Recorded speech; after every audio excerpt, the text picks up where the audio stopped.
More Lamar Jackson news. It doesn't stop. More Lamar Jackson news. Aaron Rodgers updates. DeAndre Hopkins recap. Trey Lance recap. We were going to do a panic chamber episode, but all this news kind of came, funneling in. The Jalen Hurts contract talk. We'll get to it all and more. And your phone calls. The Fantasy Football Show 7 p.m. edition begins right now. Live from the FantasyFootballShow.com studios. It's the Fantasy Football Show. Live! Monday through Friday, 7 p.m. Eastern. What is going on, everybody? My name is Smitty. You're watching the Fantasy Football Show, and we've got some Lamar Jackson news. We've got some Aaron Rodgers updates. We got a whole bunch of stuff to go over. And then, of course, we're going to take your phone calls, open up the phone lines, and do all of that. So file on in, hit that like button on your way in the door. You found your new home if you've just got here. Okay, so let me move this out of the way. Lamar Jackson. I know we're sick and tired of talking about him, but there's just more news that pops up every day, it seems. The Commanders will not pursue Lamar Jackson. I don't know where this comes from. Let me actually pull up the piece of news and look a little deeper into it, but this is from CBS Sports. But where's CBS Sports getting it from? Let's pull that up right now and take a little gander. Looks like speaking Monday, Commanders general manager Martin. Wow, this is coming from the GM. I don't know why you wouldn't be interested in Lamar if you're the Commanders. Well, this should hold water because this is coming straight from the GM. The team will not pursue quarterback Lamar Jackson. He ended his response to the questions surrounding for us right now. We're moving forward with Sam Howell and Jacoby Brissett, and I like Sam Howell actually. I think Sam Howell could surprise, but that's a shame. We've got I had the board over here, the Lamar board. Commanders are out. Commanders are out per GM. That's not per source. That's per GM. So that's a little disappointing. There goes another option off the board for Lamar. Aaron Rodgers. Oh, actually, let's stay on Lamar. We got a whole bunch of Lamar stuff to talk about. Lamar Jackson, first in the building, by the way. Peanut butter and waivers. Appreciate you being here, pal. File on in. We went live a couple times today, so I doubt people got notifications on this one, but everybody knows we're live at 7 p.m. Eastern, so they'll file on in. Punch that thumb up button on your way in the door. This one's coming from the GM of the Colts. More GMs. GMs are speaking up, letting people know what time it is. And I love when GMs and coaches talk, and we're not just hearing about sources that might be, running their mouth. This coming from the Colts GM when asked about potentially pursuing Lamar Jackson. You've got to do your work on it to see if it's doable. Sometimes it is, sometimes it's not. Currently holding the 4 overall pick in this year's draft, the Colts have a number of directions they could go to improve their quarterback situation this offseason. It's likely they'll take one of the top rookies in this class available to them, but Jackson has a proven track record to go with 45-16 record in the regular season, which is a very, very good stat. It's crazy that everybody continues to say that Lamar couldn't survive somewhere else. Colts are in play. I like that. Mashed potatoes! I like that. We may not have the Commanders in play, but we have the Colts in play. Mashed potatoes! And that's a good spot in a way, because if the Colts are in play, that means the Colts are going to potentially look to add a wide receiver, not with the 4 spot exactly, but using the 4 spot right here in a trade down. Falcons might be interested in Levis. The Raiders could be interested in Levis. We could have the New England Patriots interested in Levis. Seems like a Bill Belichick guy, potentially. So the Colts have a lot of maneuverability to get out of this 4, get into a Jackson Smith or Quentin Johnson draft slot, pull in that player and go after Lamar Jackson hardcore. And if they strike out and miss, they go with Minshew.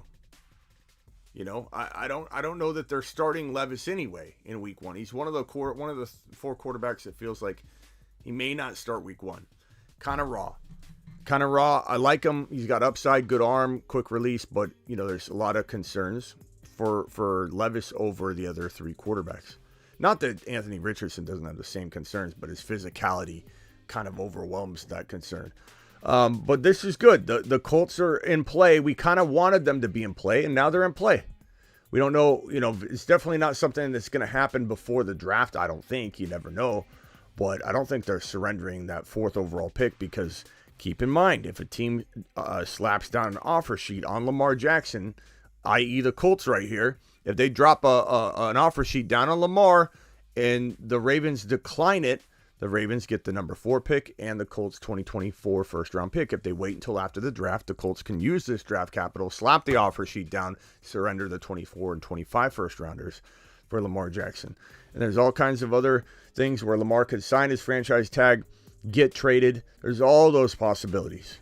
There's endless ways this thing could go, and there's a lot of uncharted territory as well. This right here was earlier news. Lamar Jackson requested a trade on March 2nd, but the Ravens were okay with him, looking elsewhere. It wasn't like this is more Lamar announcing it to kind of remind everybody that he wants out of Baltimore because Baltimore's not doing what he wants them to do. Respect his value in his mind. Whether we agree with his value or not, that's what he thinks. Then we hear another report that Lamar Jackson's reportedly negotiating his contract or still ongoing talks about a contract extension with the Baltimore Ravens while all this is going on. This is another report that we got. So there's a whole lot of craziness going on in regards to Lamar Jackson. But this is great news that the Colts are in play here. I think that's all the Lamar news I have. This one right here was the letter to his fans, which was, a little bit weird. A little Jerry Maguire, middle of the night kind of idea that he had, I think, to write this and do all this. He thinks he's revolutionizing the pathway for players to sign contracts. I don't agree. But here's what Lamar says. A letter to my fans. And might I remind you, at the end of it, he plugs where they can go follow him. Like, hey, come follow me over here, even though I'm leaving you. I want to first say thank you. Actually, let's have the computer read this so your boy Smitty can go check on a few other pieces of news. Let's see if we can. Where is this? Oh, you know what? I can't. Never mind. I'll just read it. I want to first thank you all for all of the love and support you consistently showed towards me. All of you are amazing, and I appreciate you all so much. I want you all to know not to believe everything you read about me. Let me personally answer your questions in regards to my future plans. As of March 2nd, I requested a trade from the Ravens organization for which the Ravens have not been interested in meeting my value. You can tell this is written. This is not one of those prepared statements. This is like, it doesn't even flow well. Like, as I'm reading it, I feel like I'm misreading it. And so no one's looking over this stuff. His mom isn't even looking over this stuff. I've read this already, so I don't know that I need to go through it all. It's just, you are all great, but I had to make a business decision that was for the best for my family and I. No matter how far I go or where my career takes me, I'll continue to be close to my fans from Baltimore, Flock Nation, and the entire state of Maryland. You'll see me again. You'll see me again. What does that mean? Like, I'll be there to blast your team? Like, I'll be there to face you in competition? You'll see me again. I'll come take you down. Like, I don't know. Lamar didn't think a lot of this through. He hasn't thought a lot of this through, to be honest. This no agent thing has not been a good look for him. Aaron Rodgers, here we go. I do hope Lamar finds a home, and I do hope he can bless our other fantasy football options out there that are in need of quarterback situations, like the Falcons.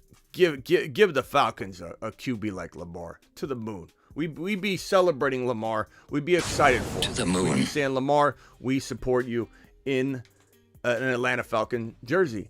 Washington would have been great, but Washington's out. The Colts are in, potentially, at least in play. And that would be a pretty good location, especially if they draft a wide receiver in round 1 with the 2023 first-round pick that they have. GM of the Packers, look at the GMs out today doing business, man. GM of the Packers now said there's no timeline for an Aaron Rodgers trade. These guys are dragging their feet. Everybody blaming Aaron Rodgers. The Packers are dragging their feet. Just dragging their feet. Now, granted, they probably have requested the number, 13 overall pick. And that's definitely not going to, or no, I'm sorry, what was it, 15? Number 15 overall pick. No, I'm sorry. The Jets, number 13 overall pick. Yes, I was correct.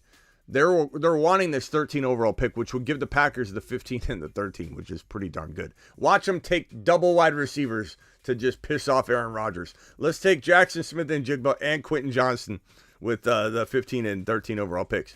But it sounds to me, by everything I'm hearing, all the little birdies whispering in my ear, and all the news reports and Schefter and all these people confirming a lot of what I'm hearing, that this thing's being held up potentially for that number 13 overall pick that the Jets don't want to relinquish.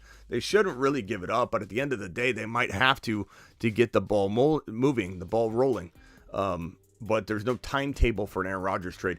Also, keep in mind, behind closed doors on the back end of this, it's probably already well known that Aaron Rodgers can't be traded until June 1 anyway because of his contract and how that would kind of handicap the Packers in terms of the cap hit. They could spread it out over multiple years if he's cut after June 1, and they have to take a lump sum hit before June 1.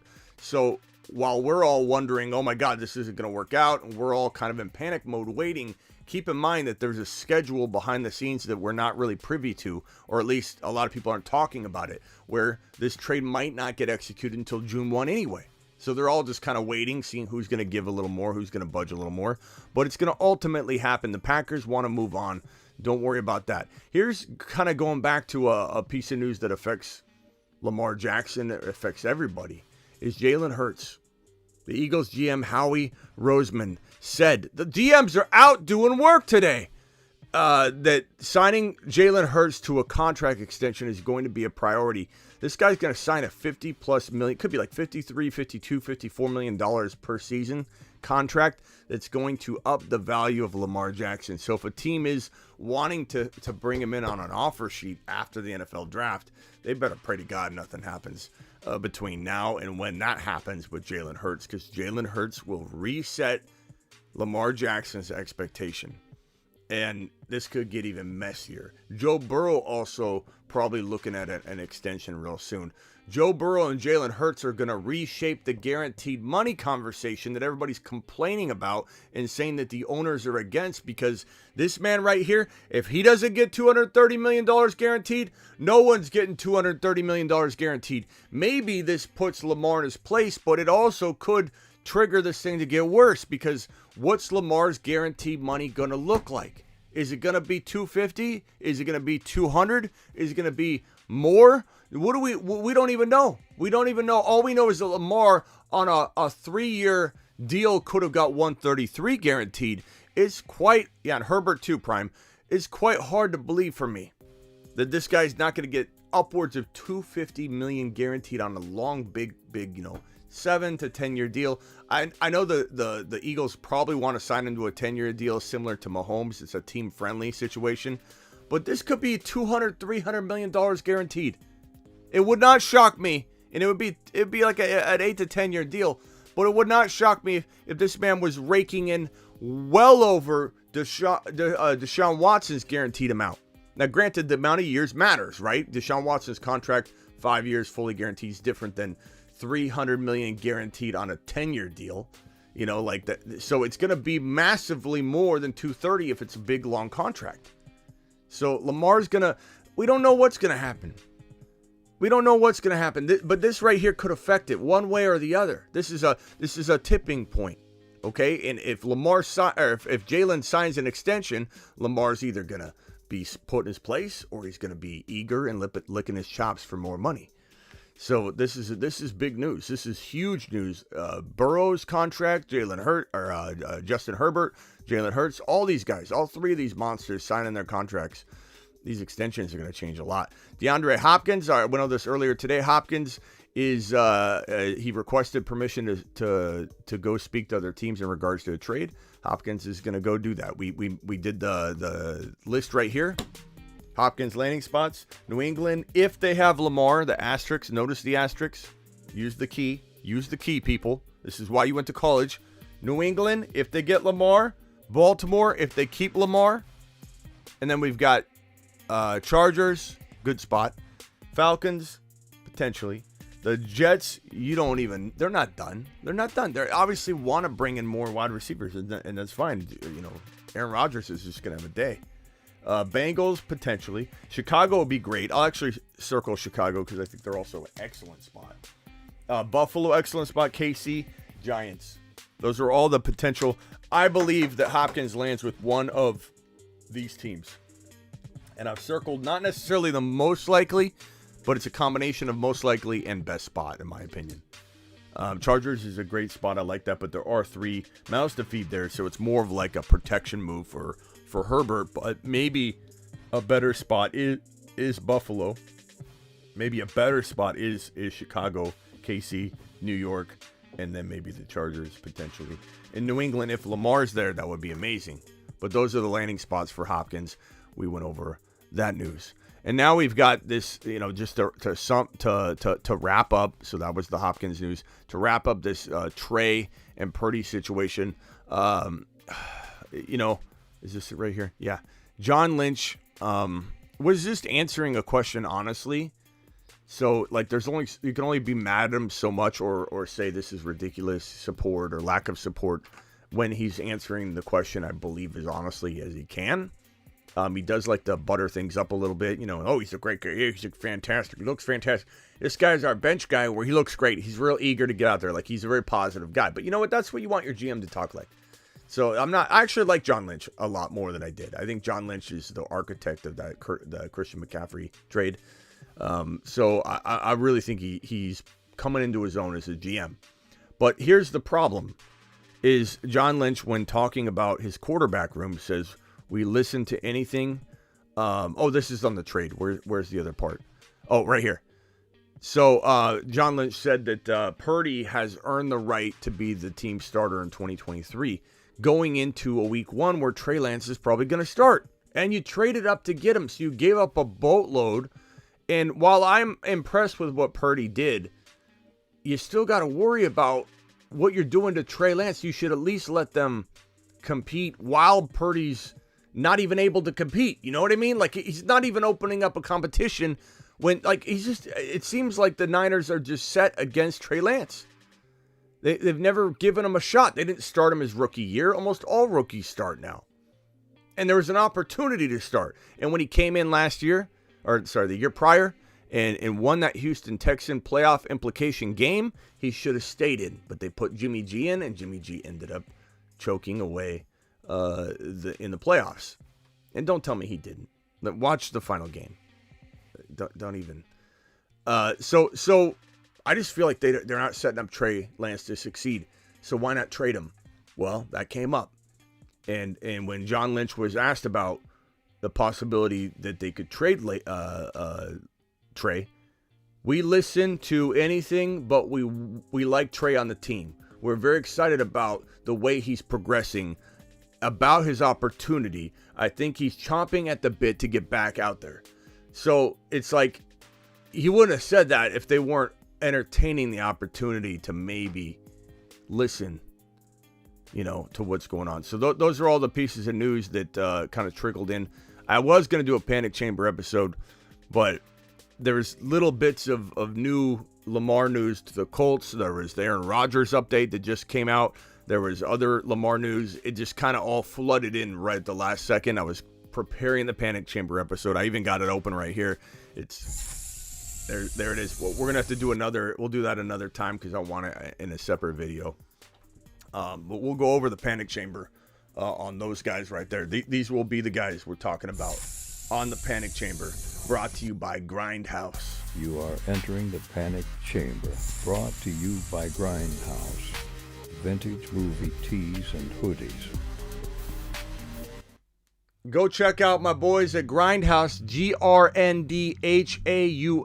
You could also say it like Grindhouse.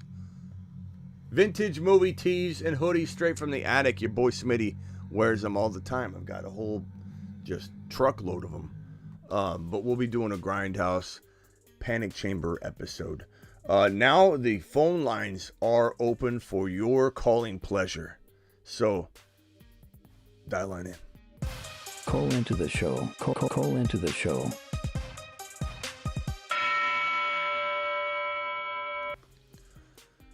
Now let's discuss whatever you want. Let's see. This was also a great catching up from the previous morning news. Thank you, Sam. Appreciate you.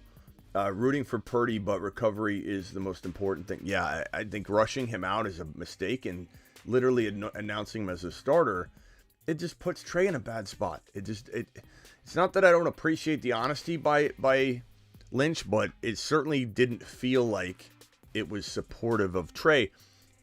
And the part that bothers me is they haven't been supportive of him. And even when it should be, yeah, it's Trey's team. You know, we traded up to get him. You know, it's like, who's your starter? I don't know. And then now all of a sudden, it's Purdy. We're very, very set on our starter. It's like, Trey didn't get a chance to do any of that. Is Bruce here? And by the way, I owe Rock out an apology. I, for some reason, thought the Bruce slept on the show the last time. It was Rock out. We've had 3 different people fall asleep on the show in the last, couple months. I don't know if that's the biggest compliment I've ever been given or the biggest insult. Like, do I put people to sleep that the show's so boring? Or is it that your boy Smitty tucks you in at night and you just love hearing the show? Even when you're going to bed, you have the show on. Even when you're on the phone and you're going to bed, you're like, just put me to sleep, Smitty. Tuck me in at night. Tuck me in at night, Smitty. Tell me a story. Tell me an NFL story. I don't know which one it is. Give me a thumbs up if you think it's the Smitty tucks you in at night, or give me a thumbs down if I'm putting people to sleep. Am I whispering? Do I need to yell more? Do we need more bullhorn? Is that what it is? But we've had 3 different people fall asleep on the phone line and snore like a sleep apnea riddled person. And so we haven't heard from Isaac, who fell asleep on the line. We haven't seen him since. So if anybody knows Isaac, please reach out. Otherwise, we need to call somebody. Rockout fell asleep the very first time, and I'm sorry I forgot that. I said it was the Bruce again. The Bruce fell asleep on the last show, and the Bruce was absolutely going crazy. He was making noises. He was loud as can be. And then at one point, he started he was scared, and he was having a nightmare. And he's like, no, no. And we haven't heard from Bruce yet. I messaged him on Instagram for those that don't think I care, or somebody who's just making a spectacle out of it. He knows the rules. If you call and fall asleep, we made it very clear, you're staying on the line. That's part of the risk of dialing in. But immediately when the show was over, I DM'd him. I sent him messages. I sent him a voice message. I'm like, Bruce, you okay? I care about my people. But Bruce... yeah, Bruce must I don't know what it is. I'm not sure what it is about the show. I got a lot of thumbs up, so apparently we're tucking people in at night. The AMSR Smitty is here to stay. Fall asleep, young Brucey. Go right to bed, young man. Yeah, he's probably still passed out. Appreciate the Bruce. Phone lines are open. Call into the show. Call into the show.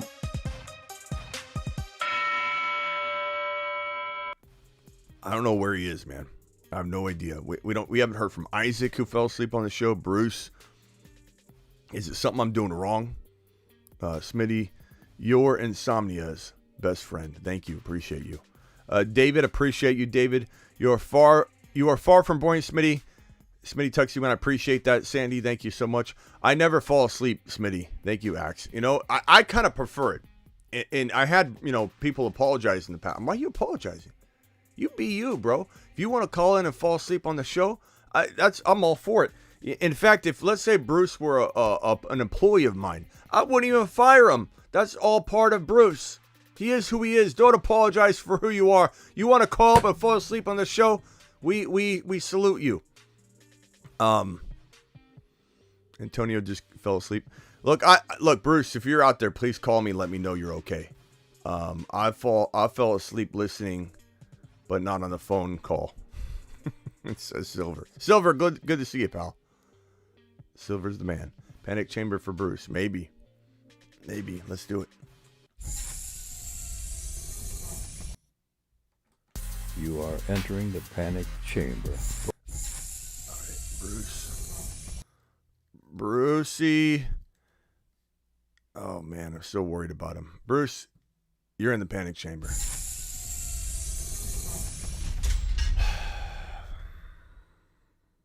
I don't know what to do about Bruce. Let's go to Bruce's room.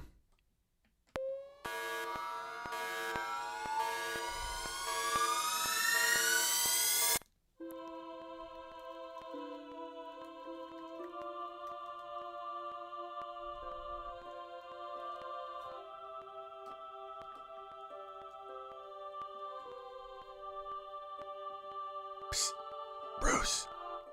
Bruce. Wake up. Bruce, wake up.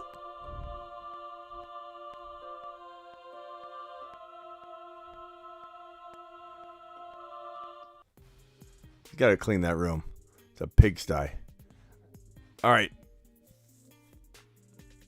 And by the way, who dropped a super chat? Golf. Is Golf in here? Where's Golf?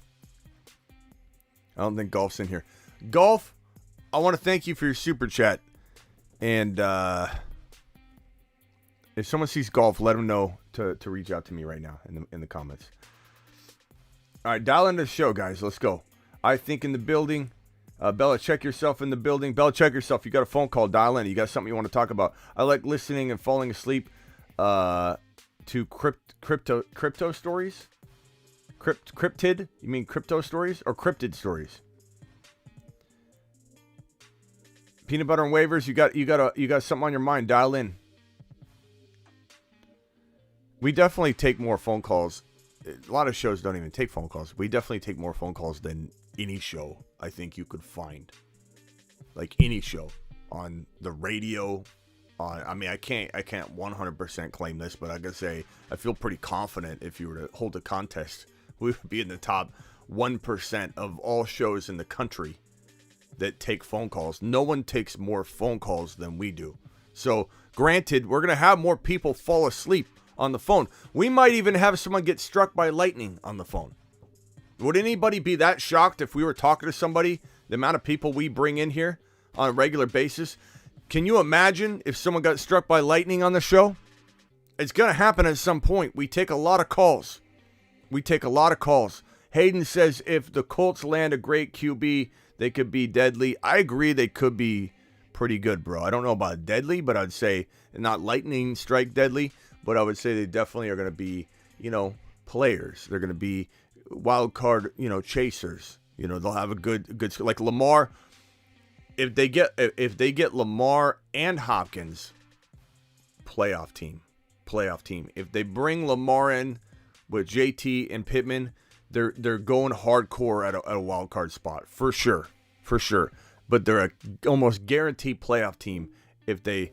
Someone dialed in and then hung up. Almost be a guaranteed playoff team with Lamar and Hopkins, or if they take Jackson, Smith, and Jigba. So if the Colts, let me rephrase. If the Colts draft Jackson, Smith, and Jigba anywhere in here and get Lamar, playoff team. Hopkins and Lamar, playoff team. Better yet, imagine this. What do you guys think about this? You know how I always tell you if I was the GM, I would win a championship within 1 year. Can someone call in and challenge me on this if I'm wrong? Not just to challenge me. Don't pull a Ron Navy right now. Ron Navy, I know you're out there. I want you to challenge me if you actually disagree. You take this pick. You draft Jackson, Smith, and Jigba. Not necessarily here. You can move it down and move something else up. You take Jackson, Smith, and Jigba.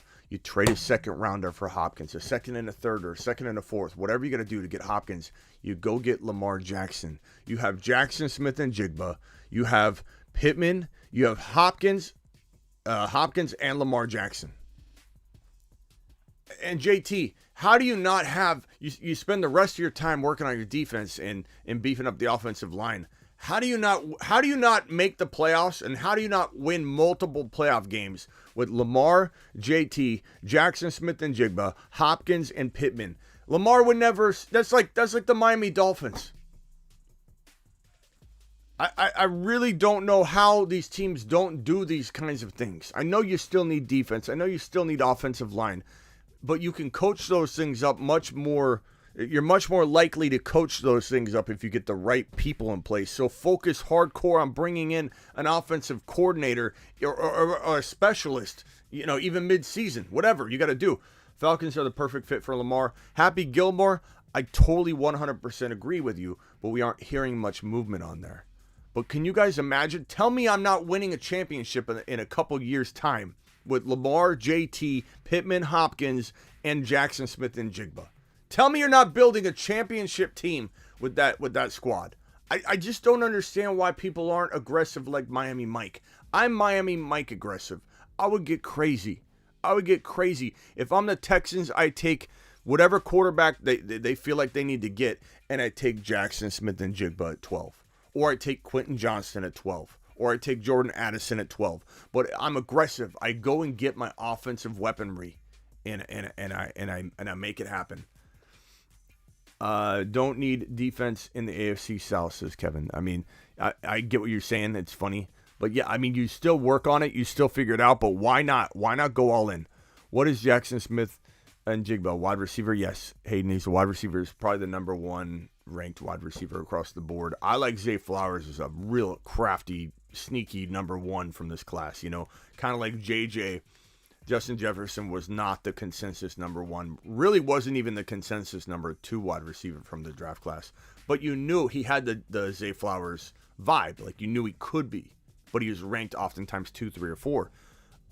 Look at him now. Zay Flowers is a totally different wide receiver. But I feel like, and I don't think he'll be JJ levels or anything. I'm just saying how Flowers is hiding in the wide receiver room. This rookie wide receiver room is very similar to how JJ hid in it, and people didn't quite know that he was going to. They like him. A lot of people liked him. I had an Instagram post said this guy could be the number one wide receiver in the class. Like, we all liked him to a degree, right? But he slipped under a lot of people's radar. Appreciate you, Joseph. Thank you for joining in. Joseph says there he is, Mr. 365. Appreciate you, Joseph. There's no days off. This is 365, 24/7, really. 24/7 on call. All right, whoever called in and you hung up, call in. Someone give me a name while we're waiting for a caller. Or call in and give me a name. Someone give me a name. Right now, we're going to go.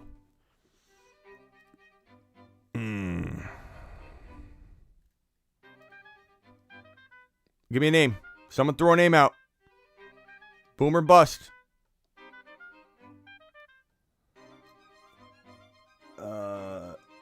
Is Jackson Smith the best wide receiver in the draft? Probably, bro. Probably. You need a defense now with the Jags coming on. I know you do, but you start with that and you start building. You bring in the right personnel and you figure it out. You figure it out, bro. You figure out the defense. You do that through the rest of the draft. You do that through the rest of free agency. I'll use JT as the example right now. JT. Boom or bust JT. I mean, you kind of already know what I'm going to say here because we just talked about it like on a live stream the other day. But I'm going to say this is a pretty easy.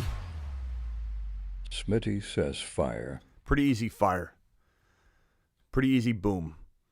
I think JT there's concerns, but as we just talked about and alluded to, you can solve those by bringing in Lamar. If you don't, let's say they bring in Levis. There's a little more concern for bust for JT than not. But I do like JT a lot, and I think that he's a very, very good bounce back candidate. Even if, let's say, they start Minshew for half a season. Like, he's going to be healthy. He's going to finally be healthy. So I'm pretty excited about JT having a nice little bounce back season. Let's go with the next one. Brian Robinson, B-Rob. Oof, this one's tough because I like him as a player. He's definitely an exciting player. I mean, he has comeback player of the year. That vibe going, and it's just like it was fun to watch him. But I just can't buy into it. Smitty says bust. You got multiple RBs. They might bring in an RB. Some say that if Bijan's there, they draft Bijan. There's a lot of reasons this could go south. So I'm going to go ahead and say get out. Get out. Don't go near him. Kamara, like, what's the context? Let me define the context, and then I'll hit the button based on the context. The context for me for Kamara is that your cost of entry is 8, 9, 10 round range. So in that case, I mean, Smitty says fire. what do you have to lose? What do you have to lose at cost of entry on Kamara? Nothing. Do you trust the NFL? No, you probably don't. Are they going to do the right thing? Probably not. What's the right thing? Who even cares? And some people are going to say the right thing. What are you against Kamara? Innocent until proven guilty. I get all that. So let's just forget about taking a stance and let's try and predict what's going to happen. Kamara, is he going to miss the entire season? I highly doubt it. I highly doubt it. I just, at this point, I get 0 sense he's going to be out for the season. Unless some other video leaks. I just don't, I think he's going to plead out to the lesser conspiracy charge, which is a misdemeanor. And no matter what it looks like on the surface, it is a misdemeanor charge, a misdemeanor charge, and therefore Kamara is going to the letter of the law, be looked at as though it was a small, petty little thing. Even though we see the footage, the videos out there, it's almost like if sponsors and advertisers were to say, we're out if you let Kamara touch the field, that would be different. But no one's talking about it. I'm literally the only show that's gone live on it during both videos when they were leaked. No one cared. No one cared. No one does care. No one's going to care unless something crazier comes out, and it may. But right now, Kamara's playing in a worst case scenario right now, half a season. And I was totally out when he was a second, third round player, right? Now he's an 8th and 9th and 10th round player, depending on where you're drafting. So it's like, what are you going to do? You going to run away from that? Let's see here. James Cook.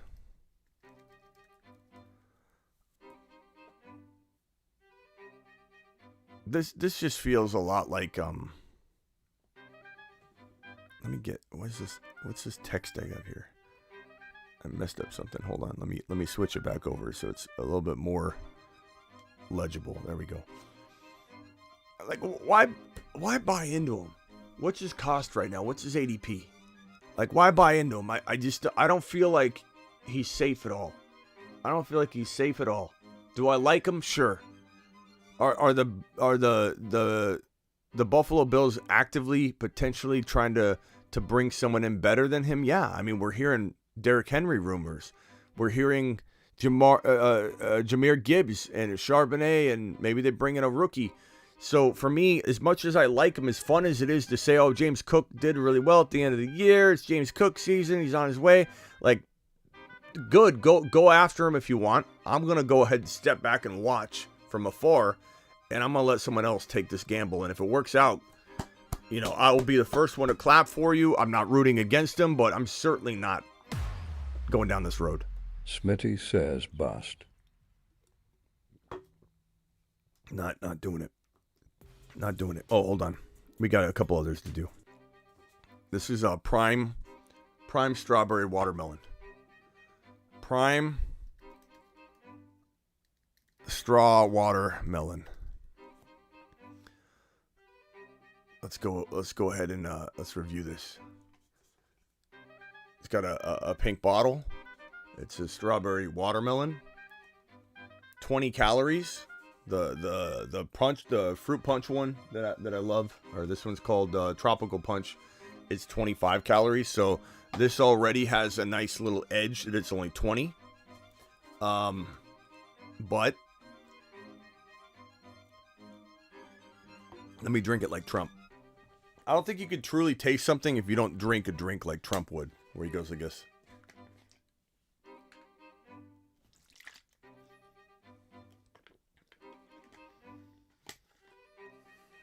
I don't mind it. I'd have to say it's not bust. Smitty says fire. This is absolutely fire, but I can't hit bust on this. It's a pretty good flavor. McLaurin. This one's tough because where's McLaurin's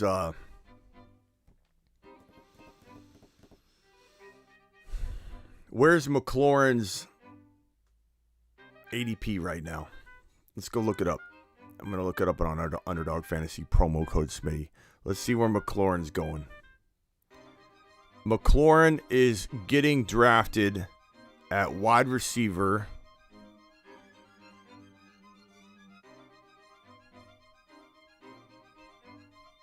Boy, he's down there a ways. 50.9 overall. That's near Kirk, Pittman, Keenan Allen, Godwin, Lockett. I like that. At that value.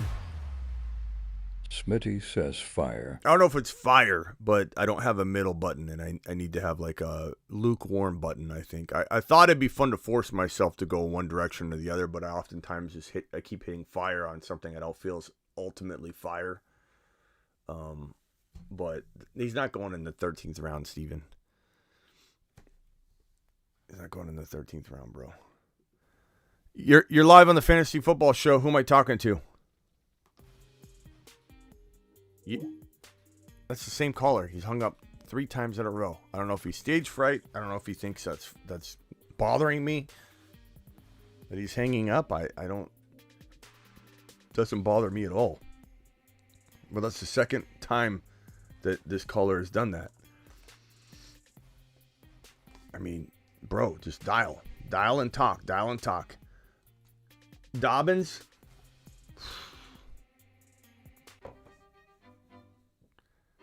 Dobbins, bro. I think you already know what I'm going to say here.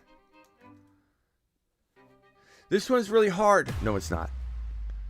Smitty says bust. Is he got potential? I mean, sure. Did he look good at times last year? Finally, yeah, he did. But I don't trust Baltimore.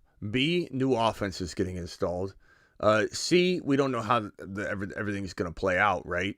D, he's injury prone. I mean, there's so many negatives. The crowded running back room. I just don't feel like going down this path at all.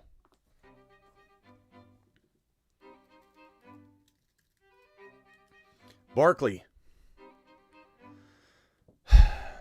What's not to like, to be honest, at this point?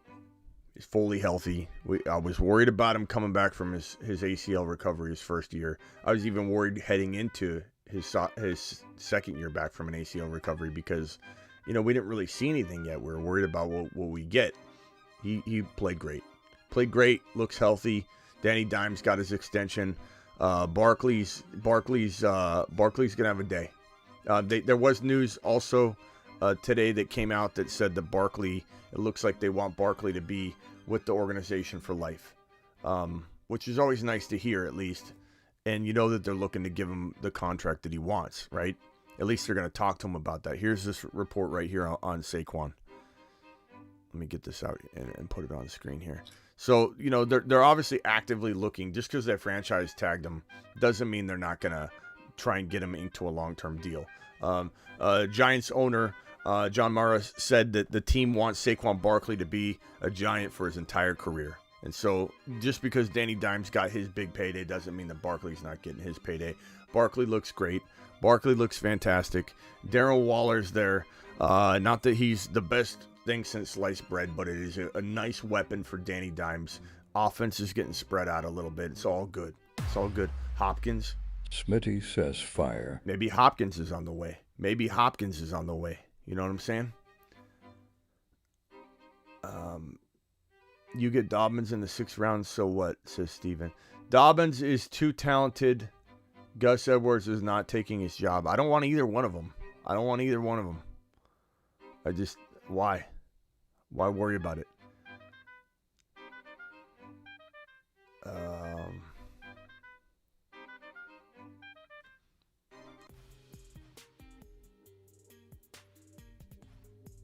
Ooh, let's do this game. Give me 2 players now. 2 players now, buddies. Player 1. Player 2. Which one would I rather have walking into 2023 or Dynasty? You give me whatever context you want, and I'll drop it on screen. Let's go. I think Denny Dimes cuts even more into Saquon's numbers next year, or do I think? No, not really. I don't think it's going to be any worse. Smitty, where do you draft Jacobs? I'm not drafting Jacobs. I mean, if he fell to like late round 3 or 4, I'm sure I'd consider it like my line in the sand. But I'm not super high on Jacobs at all, bro. Walker or Bijan? And what's the context, bro? Give me like redraft dynasty. I need all that. So I guess I'll do both. Bijan and Walker. Man. Whew. This one's good.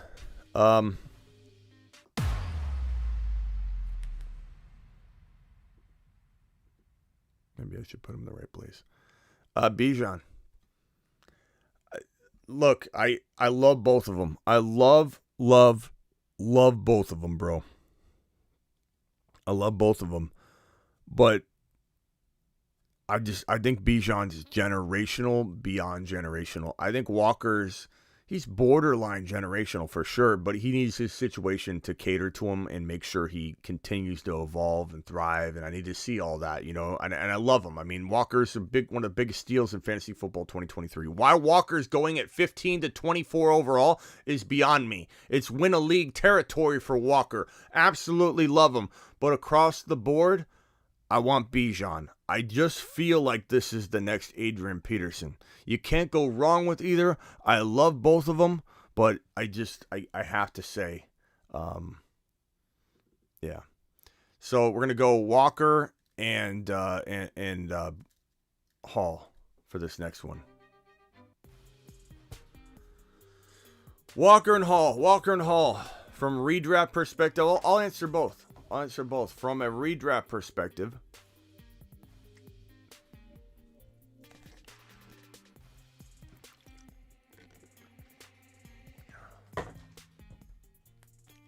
Helps when you take the cap off. This one doesn't hit as good as the other one. Devontae Smith, Waddle, that's a good one. I'm going to have to say, from a redraft perspective, I just lean slightly Walker because of, you know, the injury and all that, but I still think both of them are fantastic. From a dynasty perspective, I do slightly lean Hall. So this one changes based on the context of the question. Devontae Smith and Waddle. That's a good one. I'd probably say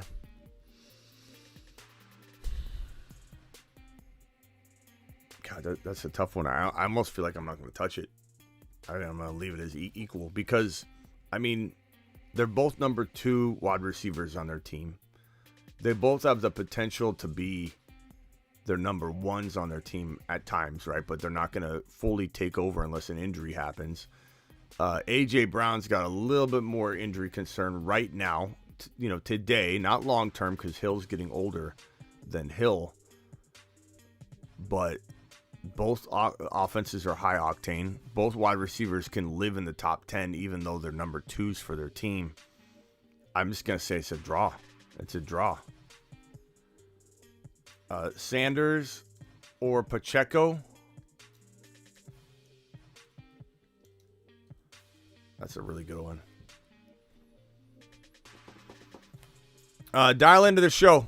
Phone lines are open.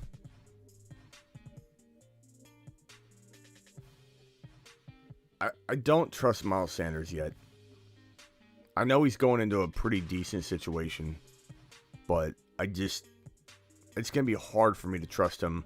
Pacheco's hard to trust too, though. But I love the way he runs, man. I love the way he runs. I feel like it's Which side would you rather have? I'm gonna say Pacheco. I like what I see. The problem is both these guys are kind of risky, especially at their ADP because they're climbing. they're climbing off of all the buzz and the hype. But definitely two very, very risky players, in my opinion. Pollard or ETN in redraft. Woo, doggy. Pollard and ETN in redraft. This one's tough for me. But, I mean, obviously, if the Cowboys end up drafting somebody that this can complicate the situation. The fact that they talk about running back by committee, though, right now, I'm a little more scared of ETN disappointing us in 2023 than I would like to admit. I mean, that's just me being honest. I love ETN. But I'm a little more worried about him this year with the whole talk about bringing in multiple running backs.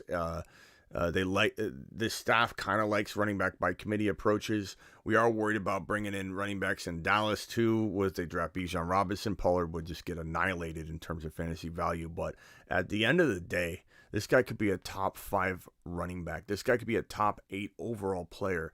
And I'm going to say he wins you leagues. And I'm not even going to hesitate too much at all on this one. Garrett Wilson and lamb chops.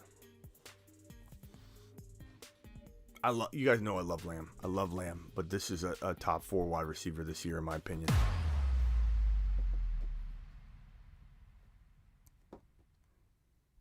Yep. And if we were going to change this out, it was Lamb and A.J. Brown. I love A.J. Brown, but I'd probably go lamb chops. Very, very close. You could almost say leave this one even, Steven.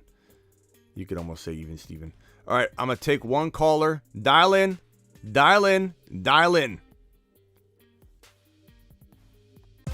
Call into the show. Call into the show.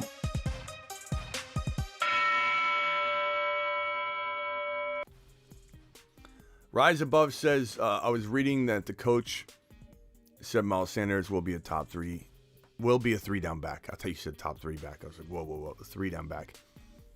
Will he stay healthy, though? I don't know. Tough to say. Garrett Wilson in London. If I was still playing the game, I would say Garrett Wilson, but I love both these guys.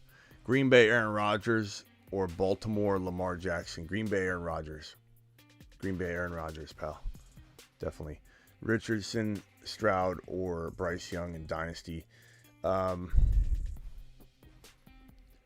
guess I'm gonna go Bryce Young. I like Richardson a lot, but I'm gonna go Bryce Young. What's up? What is this? Big Tate, you're live on the Fantasy Football Show. What's up, Smitty? How you doing today, man? I'm good, bro. I'm real good. You? That's good to hear. I'm good as well, man. Can't complain. Good start to the week. Yes, sir. What can I do for you? I'm just calling in, chatting. I honestly want to see Lamar on the Colts, man. I feel like that would be a good fit for him, too. Yeah, Lamar on the Colts. Real quickly, let me put the topic on screen here. So, I really do like several locations for Lamar. I think the Colts are a fantastic place to go if they build properly around him. Even if they didn't, let's say they used the number 3 overall or the number 4 overall pick on offensive lineman or something that really helps, and that's obviously great for JT. Pittman, Lamar, Jelani Woods is still good. Jelani Woods is good.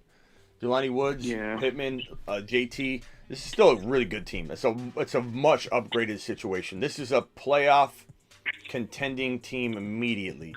Do they absolutely 100% grab a wild card spot without adding like a Hopkins or Jackson Smith and Jigba or whatever? I wouldn't say lock, but they're still a playoff contending team. If they were to in unison of getting Lamar, go get Hopkins for a second round pick, then you're talking about a wild card winner. And Lamar's great in that spot if they build around him right. But Pittman would be his best wide receiver he's ever played with.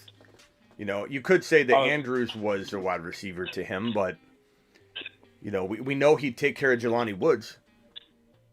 Yeah, because the way that I think Smitty, right now is I think the Colts don't want to give up that 4th overall pick to get Lamar. No, they they would don't. much rather give up a pick that's next year and the years after, the one that's not already figured out what position they're going to draft in.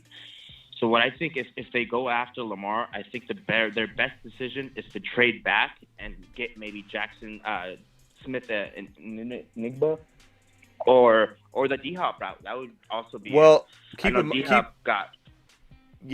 mind though that they also could just use the pick, wait until. That is true. So a lot of these teams like the Dolphins, they can't even participate. They're going to wait until after the draft, and if they have to go down this road, which they may not, they're going to be able to do it. The Niners can't even go near it until after the draft. But we're hearing them talk so much about Purdy, and I don't think the Niners have any desire whatsoever to get Lamar right now. This would be Purdy has a setback. I don't think the Dolphins have any desire of getting Lamar right now. It'd have to be if Tua was walking outside and a bird ran it right into his head, and he fell down, had a concussion, and now all of a sudden they're like, we need a quarterback. And I know Mike White's still there, and I love Mike White, and if he got the shot, I think he'd do well. But if you're Miami Mike, you're not really looking at this yet. So the Colts, the Washington Commanders are out, which is coming from the GM. That's crazy to me. Yeah, I saw that. Atlanta, we haven't heard Atlanta's officially out. We've heard reports, sources say Atlanta's out, but I don't know that I buy it. I don't know that I buy it at all. Yeah. Did you see that tweet that said Meek Mill texted Robert Kraft saying that Lamar wants to be a Patriot? And Robert Kraft said that's Bill Belichick's decision to make. Yeah, I don't know if that's yeah, and we might be going live again at some point tonight if there's any more updates on that topic. But like, they're a dark horse team to get Lamar. They really are, because Bill Belichick is ballsy enough, I think, to make that move. Yeah. And I don't think he's sold on either one of his two quarterbacks. He's not married to either one. I think that Bill Belichick is smart enough to be like, I could care less about what this, let's not give him guarantee. Like, he doesn't care about that stuff. He's not. You think Bill Belichick's doing anything for other owners or anything for anybody else but himself? So, my only concern is that if you bring in Lamar, you have to get him a Hopkins. You have to get him a Quentin Johnston or Zay Flowers at the very least. Like, New England with that, 14 overall pick? What is it? I always forget. I think so, yeah.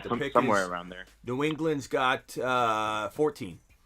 So if they use this pick on a wide receiver and they 100% get one, then now we're talking. We're talking about it, not just an okay spot. We're talking about an amazing spot for Lamar. Lamar and Hopkins, or Lamar and Quentin Johnston, or Lamar and Zay Flowers, Lamar and Addison, and nobody else. I mean, like maybe Butte or Hyatt potentially, I guess. But I just think that you need to go big for one of those big four wide receivers, or. And I know this is kind of along the lines of what they've been doing. It hasn't worked, but you at least go get a Darnell Washington, that 6'7" tight end in this rookie draft class. Yeah. Like, if you paired Lamar with that guy, Lamar loves the tight end position and can make the tight end flourish. So I pause, but I think it's I think it's a good spot. It's better than staying in Baltimore. Tennessee's the only one I don't like at all more than Baltimore. I don't. I think he's better in Baltimore. And basically me saying I think he's a bust in both locations. Because I don't like him. Yeah, no, I agree. Stay away from Tennessee, man. That team needs all the help it can get right now. I think everyone is on the way out in Tennessee, not going into Tennessee, if you know what I mean. Yeah. Like, I see Derrick Henry leaving. I mean, A.J. Brown already left. Tannehill's probably, if they cut him, they can save some money, I guess. But I just don't see him in Tennessee and that being like a good team where he can actually win and do better than he's not even he was doing in Baltimore. Yeah. Tannehill. Okay, this is a $5 hauler from Hung Like Hernandez. Dynasty, would you trade the 1.2 and 1.3 for the 1.1 and the 2.8? God, that's a great question because honestly, this is what it would take for me to get rid of the 1.1. It would literally take this kind of trade, because a lot of people will come to me. I can't tell you how many times, Big Tate, somebody messages me on the Smitty text line or whatever, not this line, and they'll be like, "Hey, I got the 1.1. I know you love Bijan, but somebody's offering me the 1.3 and the 1.11." And I'm just like, no, like the 1.11, what is that? You don't even know what that is. 1.8. Yeah. Right. You could literally give me the 1.4, 1.5, 1.6, 1.7, 1.8, 1.9, 1.10, all of it for the 1.1, and I wouldn't give you the 1.1. Just to put that in perspective. But when you start talking about the 2 and 3 together, or even the 2 and 4 maybe, it's a little different. But past that, like you start getting into the 6, 7, 8, unless the pick's on the clock and I see that it's Charbonnet, or it's on the clock and I see it's the wide receiver I want, then I start to consider those things. But preemptively, without knowing where anybody's landed yet, without knowing who's on the clock when that pick is up, I'm not trading the one for almost anything. But this right here is the closest thing you could come to convincing me, because you're getting Jahmyr Gibbs and Jackson Smith and Jigba, or Charbonnet and Gibbs, or Charbonnet and Jackson Smith and Jigba, or Zay Flowers if he falls in the best spot. This is a pretty good offer. At the end of the day, he says, I'm deep at wide receiver. Chase, JJ, AJ Brown, and Garrett Wilson. Bijan could send me to the moon. Okay, so he's getting the 1.1. I would take the 1.1 in a second if I've got those wide receivers. Because you don't need the Jackson Smith and Jigba, bro. You don't need that. You're loaded. Go get Bijan. Take it to the moon. Smitty approved. You've just been Smitty approved. No, 100%. You said that better than I could have ever said that. Yeah, no, if you don't know who you're getting and you're getting one of those later picks, it's definitely not worth doing it. But if they're throwing in that second or third, but he's doing way too well on the receivers. Go get Bijan and call it a day, and just never check that league ever again, because that's an automatic. What he said, JJ, Chase, and someone else said. Yeah, he said it was Chase, AJ Brown, Garrett Wilson was like his fourth wide receiver. I forget. Imagine trying to stop Bijan. Yeah, imagine trying to stop the Lions with the top 5 O-line: Amon-Ra, Jameson, Swift, Montgomery. Yeah, the Lions are going to be a hardcore division winner potential team. Like, I think the Bears are going to win that division, but the Lions are going to put up a fight, and the Lions are getting a wild card spot, and the Lions are going to really, really, really look amazing walking into 2023 and all the way through it. They're going to be a team. I personally, I know a lot of people think Goff is amazing. I don't look at Goff that way. I look at Goff as in the system, he's much like Tua is in his system. Like Tua in Miami's great when he's on the field. Goff in Detroit's great when he's he's got weapons like he has now. And so I like Goff, but would I personally go get Lamar Jackson? I probably would, and maybe I'd mess with the cohesion, and maybe it would screw it all up. I get that, but I personally would rather have Lamar than have Goff, because Goff to me is not a long-term solution. He feels like just a short-term solution for the most part.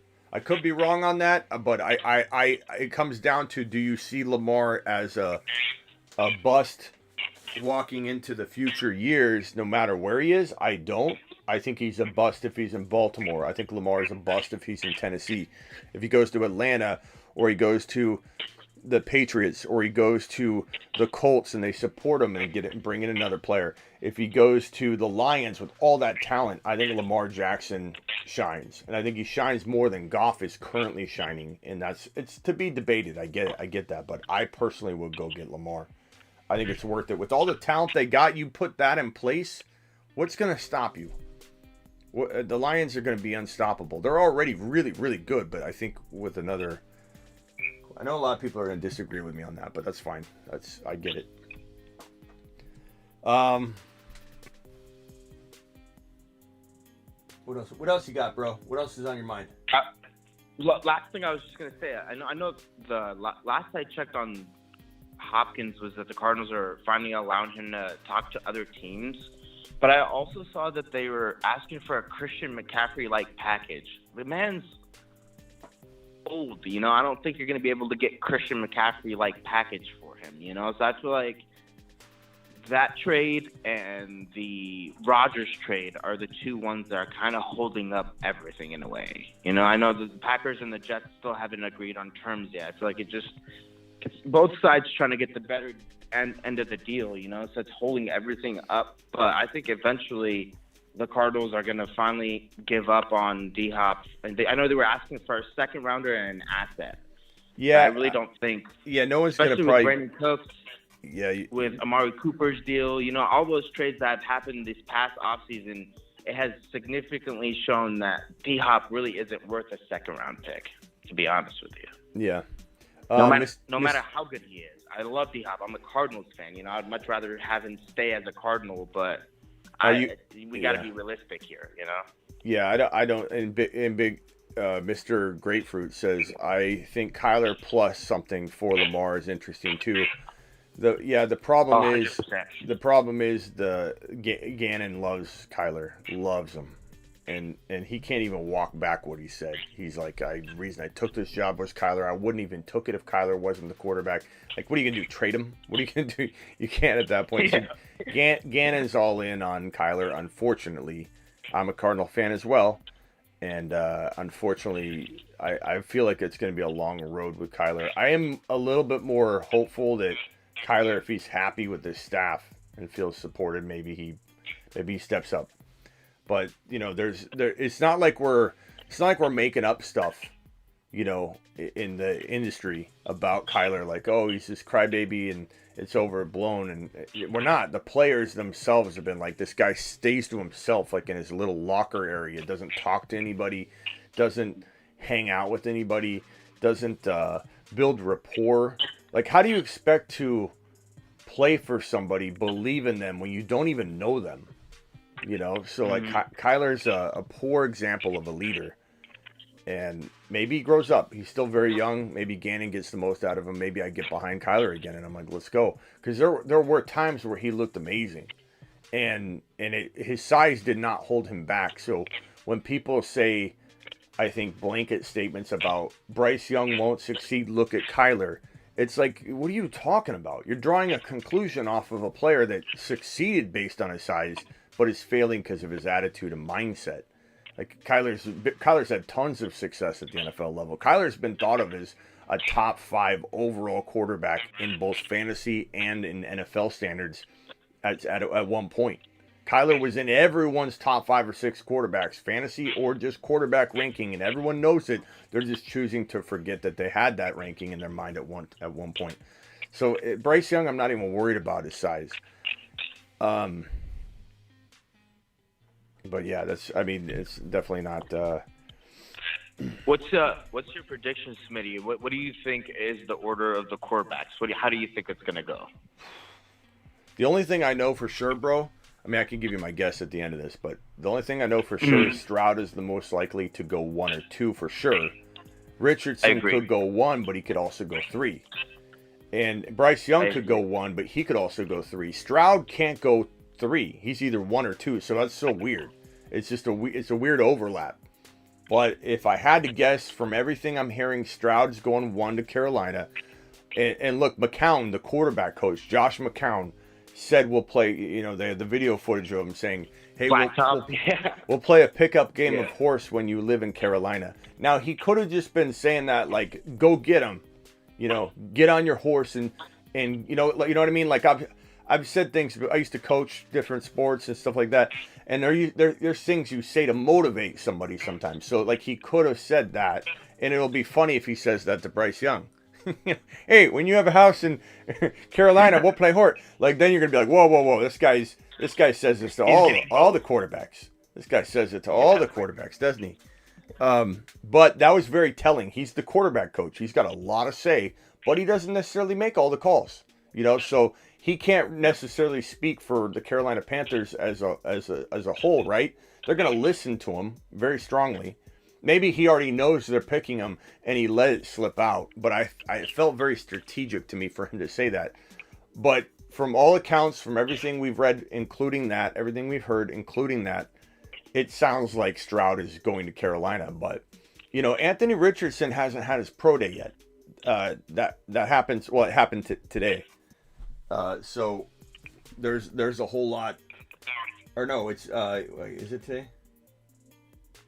I'm not sure. No, isn't that the 30th?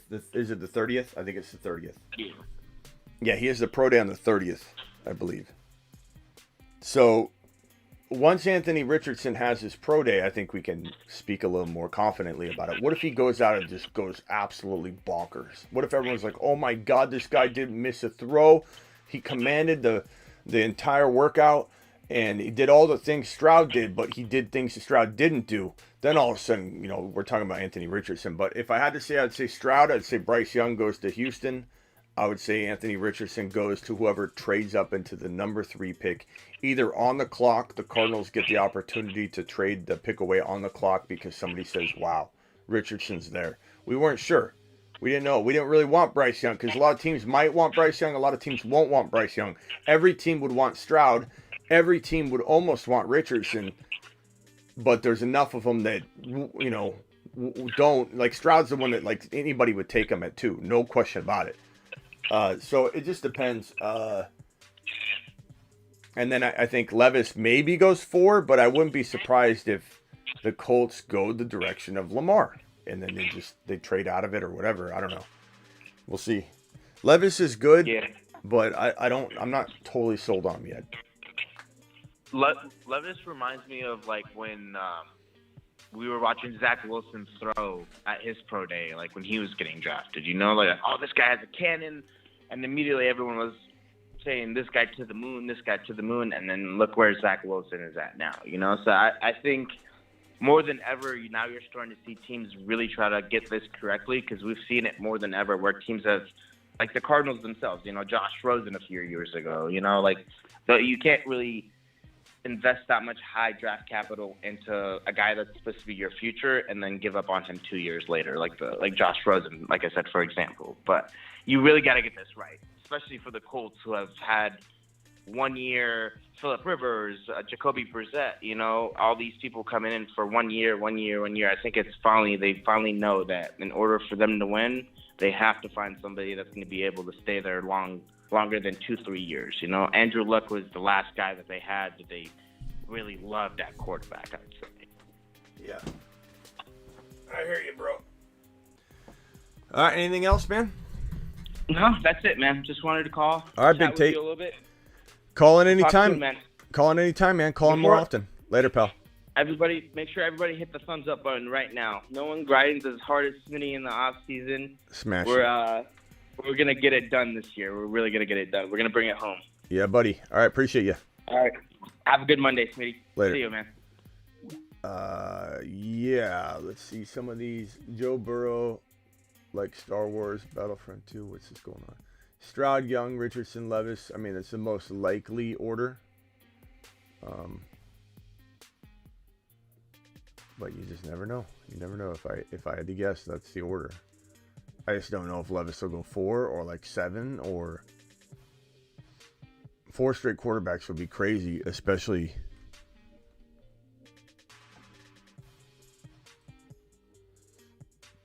All right, let's see here. I think Goff is very underrated, but has his limits and isn't a spring chicken. Yeah, I mean, again, I told you what I would do. But the Lions most likely won't even consider this Lamar situation because they like Goff a lot. But if it was me, I would go for Goff in a heartbeat. I'd go for Lamar in a heartbeat. I would swap out Goff and Lamar in a heartbeat. Millisecond. Smitty, you going to Big Chicken tonight for supper? No, positive Noah, I'm not tonight, but that place is a very, very good place to eat food. What do you think of Jameson Williams at his current ADP and redraft? His current ADP is where? Let's look at it. His current ADP, Jameson Williams is, God, it looks like it's pretty low. No, it can't be that low. It must be up higher. Jameson Williams, a little 54.8. That's right around where McLaurin was. I guess it's okay. I don't feel like that's a win a league home run spot yet, but it certainly could develop that way. I'll say that. I like him enough, but St. Brown's still there, and I love St. Brown. So I'm going to probably say that I want Jameson as like a low-end wide receiver 3, but no way I want him as a high-end wide receiver 2 or something like that. But I do like him a lot. I think he could be pretty good.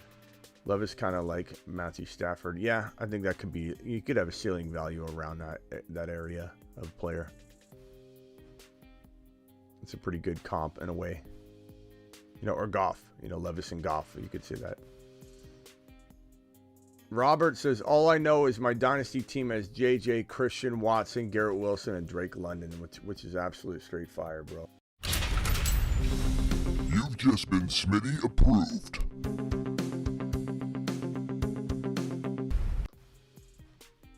Lamar to the Lions makes too much sense. Probably won't happen, though. Agreed. It probably won't happen. Agreed. It makes a lot of sense. That offense would be incredible. Agreed. I agree with everything you just said.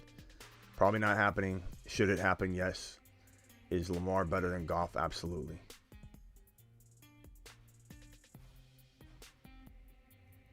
Bruce making noises. I hope he's okay. Bruce, are you around? Hopefully Bruce is okay.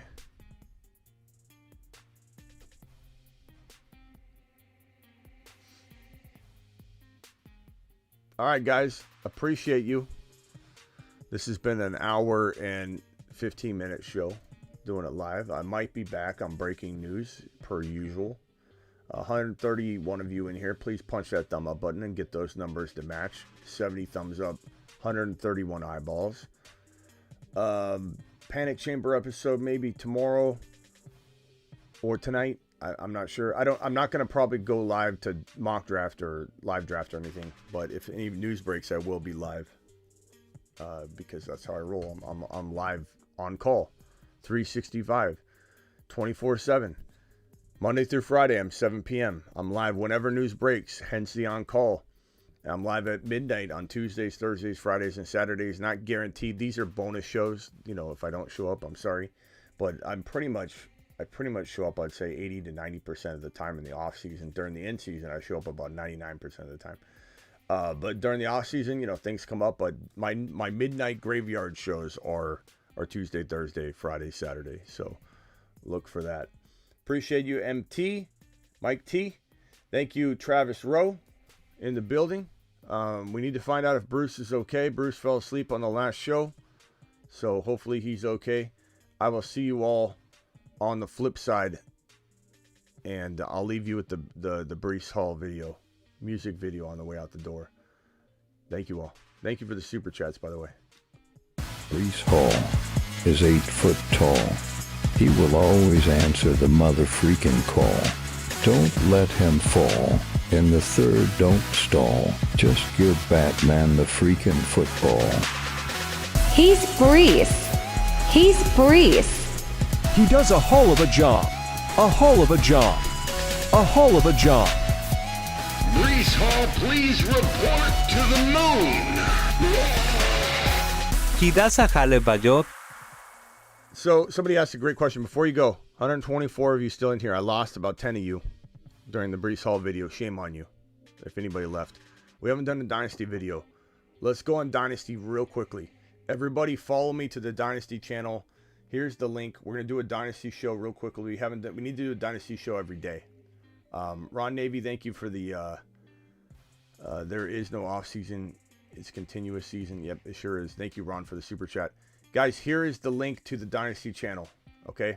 Please go there right now and keep refreshing. We're going to go live on the Dynasty channel right now. I just dropped the link. It's in the description of this video. It's at the bottom of my YouTube page. If you ever need to find the Dynasty channel, just go to my main YouTube page, scroll all the way to the bottom, and you'll see my 2 channels, okay? So click on the Dynasty channel. Keep refreshing. I'll be live there in T-minus 1 minute, 2 minutes.